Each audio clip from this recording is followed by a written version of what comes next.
우리는 주위에서 많은 인연을 맺고 살아갑니다. 특히 친구는 없어서는 안 될 존재입니다.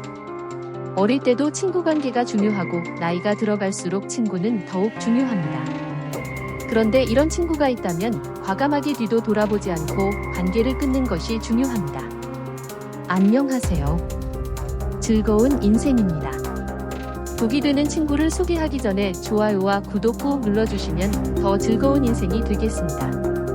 우리가 친구를 만나면 기분이 좋아지고 또 보고 싶어야 하지만 어떤 친구는 만나고 나면 기가 빠지고 은근히 기분이 나빠지면서 다음에 만날 걸 생각하면 가슴이 답답하고 기운이 빠지는 친구가 있습니다. 어릴 적 친구 중에서도 있고 사회관계에서 만날 수도 있습니다. 우리는 좋은 친구를 만나는 것도 중요하지만 독이 되는 관계를 끊고 멀어지는 것도 중요합니다. 우리 관계의 마음 근육을 키우십시오. 우리의 주위에서 가장 독이 되는 친구는 바로 소시오패스입니다. 소시오패스는 사이코패스보다 더 위험합니다. 인구 25명 중에 1명꼴로 우리 주변에 소시오패스가 흔하게 있습니다. 소시오패스는 이렇게 많은 인구가 존재하고 우리 주변에서 흔히 만날 수 있습니다. 이 소시오패스는 아주 친근하고 평범한 얼굴로 존재합니다. 그렇다면 먼저 이렇게 위험한 소시오패스의 특징에 대해서 알아보겠습니다. 소시오패스의 특징은 제일 먼저 감정적 공감이 부족합니다.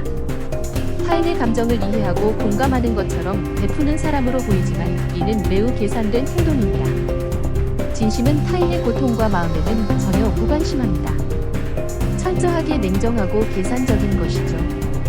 자신의 욕구와 필요를 느낀다면 타인의 권리를 무시하고 거짓말과 조작도 서슴지 않습니다. 다음은 상대를 모두 이겨야 할 상대로 생각합니다. 자신보다 높은 위치에 있고 자신보다 잘난 사람을 참지 못합니다. 그래서 법적, 도덕적 규범을 무시하고 자신의 이익을 위해서는 다른 사람의 권리까지 침해하면서 꼭 이겨야 직성이 풀립니다. 그런 이유로 리더십이 있어 보입니다. 자신이 매우 매력적이고 잘난 사람이라고 스스로 판단합니다. 처음에는 예의 바르고 깍듯하게 상대를 대하지만 결국 이는 철저하게 계산된 행동입니다. 이런 행동에 속아서 관계를 계속 유지하는 사람들이 많습니다. 그러면서 속앓이를 하는 것이죠. 그렇게 관계를 유지하다가 정체가 드러나면 동정심에 호소합니다. 소시오패스는 자신의 목적 달성을 위해서는 사실을 왜곡하거나 거짓된 행동을 통해서 다른 사람을 속이고 자신이 피해자인 동정심을 유발합니다. 소시오패스는 치료가 필요하지만 감정적 고립과 자신이 문제라는 인식이 부족하고 자신이 잘난 존재라고 생각하므로 치료를 거부하는 경우가 많습니다. 이런 소시오패스에게 많이 당하고 피해를 입는 사람들이 있습니다.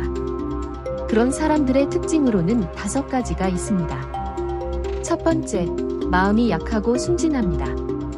두 번째, 의심하고 비판적으로 보는 것에 대해서 스스로 죄책감을 느낍니다. 세 번째, 타인이 친절을 베풀면 똑같이 보답하려고 합니다. 네 번째, 자기 생각이 없습니다. 다섯 번째, 자신이 이용당하는 것을 모릅니다. 참 안타까운 일입니다. 우리는 스스로 공부하고 깨달아서 이런 소시오패스에게 당하지 않도록 해야 합니다. 그럼 소시오패스를 만났을 때 어떻게 대응해야 하는지 일반적으로 안전하고 효과적으로 대처하기 위한 몇 가지 방법을 제시하겠습니다. 소시오패스는 감정적으로 무관심하고 타인을 조종하려는 경향이 있기 때문에 그들과의 상호작용에서 감정적으로 거리를 두고 자신을 보호하는 것이 중요합니다. 첫 번째, 감정적으로 거리를 두기. 소시오패스는 타인의 감정을 공감하지 못하므로 그들의 행동에 감정적으로 휘둘리지 않도록 해야 합니다. 감정을 드러내지 않고 감정적으로 차분하고 냉정하게 대하는 것이 중요합니다. 감정적으로 가까운 관계를 맺으려고 하지 말고 그들과의 감정적인 유대를 피하는 것이 좋습니다. 두 번째, 경계를 설정하고 단호하게 행동하기. 소시오패스는 타인의 경계를 넘는 경향이 있기 때문에 자신의 한계를 명확히 하고 그들이 이를 넘지 않도록 단호하게 대처해야 합니다. 무엇보다도 불편한 상황이나 조작을 시도할 때 즉시 그들의 행동에 대해 단호하게 아니요 라고 말하는 것이 중요합니다. 세 번째, 정직하고 간결하게 소통하기. 소시오패스와 대화할 때는 사실과 논리만을 바탕으로 간결하고 명확하게 소통하는 것이 좋습니다. 감정적인 논의나 모호한 표현은 소시오패스에게 조종당할 위험을 증가시킬 수 있습니다. 그들의 말이나 행동에 이끌리지 않도록 본인의 의견이나 주장을 분명히 하세요. 네 번째, 상호작용을 최소화하기. 소시오패스는 종종 타인을 조종하고 자신의 이익을 위해 사람들을 이용하려고 합니다. 그러므로 그들과의 상호작용을 최소화하고 필요할 때만 접촉하는 것이 좋습니다.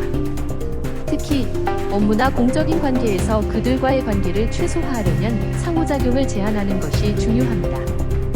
다섯 번째, 의심을 갖고 주의 깊게 관찰하기. 소시오패스는 종종 거짓말이나 조작을 통해 자신에게 유리한 상황을 만들려고 합니다.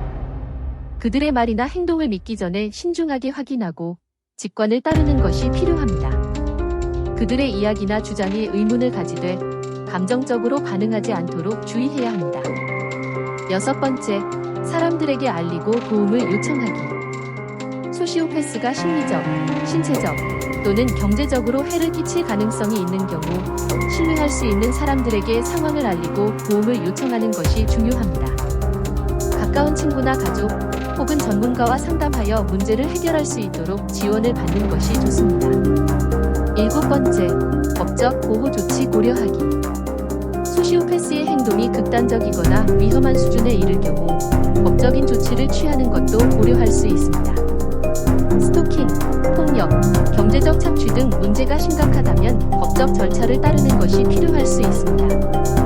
법적 상담을 통해 보호받을 수 있는 방법을 모색해보세요. 여덟 번째, 자기보호를 위한 감정적 존중. 소시오패스와의 관계에서 가장 중요한 점은 자신을 보호하는 것입니다.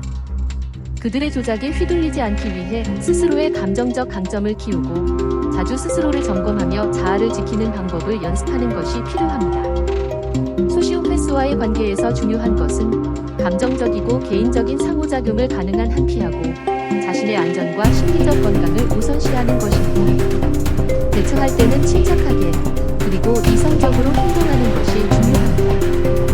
이런 친구와 엮이지 않는 것이 가장 좋겠지만 어쩌다가 엮였다면 얼른 관계를 끊어내세요. 그럼 오늘도 즐거운